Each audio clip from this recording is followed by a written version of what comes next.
Hey guys, what's up? Taz101 Saga in a festive mood because it is Christmas Day 2018. First off, happy Christmas to all family and friends and everyone watching, all viewers, subscribers, blah de blah. And a big happy Christmas to everybody who's working today or is currently serving overseas and can't spend the day with their family. My heart goes out to you all. It's been a very, very generous, self-generous Christmas to myself this year. So I'm going to start, just go over some of this new stuff. There'll be full reviews later on. Start with this guy. This came from Grey Shot. Thanks Sergey as always for good, fast, reliable service. This is a Partisan M oversuit made by SSO, same company that makes the Smersh and a whole load of other things. Now this is a summer/autumn suit, so it's an oversuit. You wear it over a BDU. That's the autumn side. All the pockets are fully reversible and whatnot. It's got a nice hood, and it also comes with, I think it's in one of the pockets, so I won't dig it out. It comes with a veil, face veil, which you can slot on your head underneath. So it sort of camouflages your face a bit, which is quite effective. Very nice high quality material, so I'll enjoy taking this for a run. I think a lot of this side is probably going to be a bit too dark and summery coloured for the foliage in the UK at the moment, so I'll probably end up flipping it over, see how that does. But that's going to be a suit for some new loadout I've been working on for the last half of this year. Well, me being me, I hadn't had a gun for Christmas in a long time. So what did I do? I got two.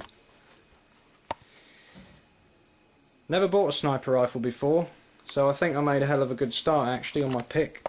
This is an Action Army T10.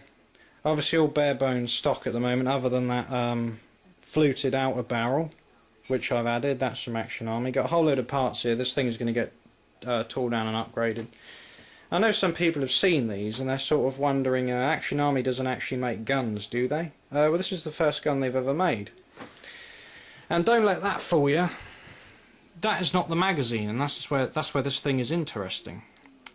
Because normally certain guns like the L96 and the Ares Amoba, they don't have as high air volume as guns like the VSR, because of the fact that the magazine is in the realistic place at the back, so you're losing a lot of air volume potential over a VSR which has the mag at the front.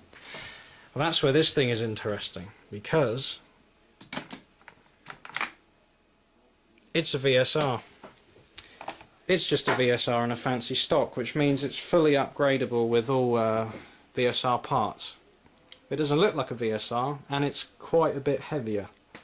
But all the parts will go in here. I went with Action Army parts mostly, naturally, because it's better not to mix brands too much that contact each other. So far I've just whacked a telescopic sight on it. That's a Spike Tactical 3-9x50. I've already done a little bit of custom work, because remember, whenever you're sniping, don't forget to smile. And on the front I've put the nice old bear decal, which is the Russian PMC faction from Escape from Tarkov, for anyone who plays that. Nice scope. I've had that for a little while, but I haven't used it on anything yet, because I bought it especially for this rifle. Nice open turrets and everything there.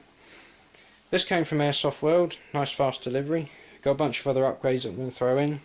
Action Army hop unit, barrel spacers that came free, thanks for that. Spring guide that came free, which I didn't know was coming, and I'd already bought one. So that was somewhat of a waste of money, but oh well, at least I got a spare one. Not going to complain, free stuff's always good. Free M130 spring. I don't know if that will get me close to the FPS I want with all these other parts, but then the FPS will probably change when I put some of these bits in over the stock, even with the stock spring anyway, so we'll see how it goes. Went with the Maple Leaf bucking nub. That's the Action Army cylinder, Teflon coated cylinder, spare magazine, bloody blah. Action Army Specialised trigger and piston, and we got a Maple Leaf dual bore barrel there, known as the Crazy Jet. That's a 6.01 to a 604. And from what I've read and been told by a lot of people and some YouTubers like Kickin' Mustang, etc., the actual performance difference between this and an edgy barrel is actually negligible, because it uses a fancy system at the front where it's like a dual bore system, and it just changes the way the air leaves the barrel and gives you more consistent shots or something or other. I can't remember all the knickknacks. It's Christmas Day, I don't have to remember, but we'll soon find out when I test the thing and throw it all together. So this is quite a good haul. I've been looking forward to getting a sniper rifle for quite some time, because I keep finding that I'm playing like a sniper and I don't actually have a sniper rifle. I always tend to do that. Got another little goodie here which came from Taiwan Gun for a stupidly low price because they were doing a discount on it at the time. I thought, oh, I'll nab that because that's one of my favourite handguns. Whip this one out. It's by KJ Works, KP09. What it actually is the CZ75, the Czech semi-automatic pistol in 9mm. This comes in gas or CO2, comes with a gas mag, didn't have the CO2 version. It's quite nice actually because you can change between CO2 or gas mags without any modification, so depending on the time of the year you can just use your other set of magazines if you buy both, and you got a gun that works all year round. Unless it's uber cold then it's still going to struggle, but nice as it is actually. Not fired it yet obviously, but it's full metal of course. Nice finish, nice quality. It's got very nice strong springs in it actually, a lot stronger than what you typically get on an airsoft gun, so it's probably going to need a pretty powerful gas to cycle properly without being sluggish, but not a problem. I have a gas blowback rifle that swallows up super hard gas without any consequences whatsoever, so that should be fine. And it's built to handle CO2, so there we are. That's my haul so far. Got some other stuff which hasn't arrived yet, but I'm going to look forward to using all of this. Absolutely lovely rifle.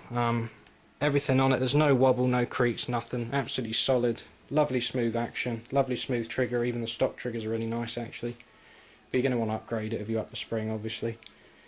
The stock barrel's a little bit ugly. That's why I bought this one in advance. It also has a threaded adapter where you can put the adapter on, which I don't have yet, for the suppressors. That suppressor actually came free. I didn't know that was coming, so that was very pleasant. That's my old one I've had for years. But don't know if I'll use a suppressor on it. It's getting a little bit into the realm of being too long for bushes at that point, but we'll see. But that's everything at the moment. So I'm very happy with that. We're going to have some fun with all this in January. This is going to have to wait till it warms up a little bit. I'm going to use the SIG until then, and don't have any more magazines for the CZ yet. But there we are. That's everything for now. So thanks for watching, and I'll stick a proper video out at some point. Alright, Merry Christmas, and I'll see you all soon.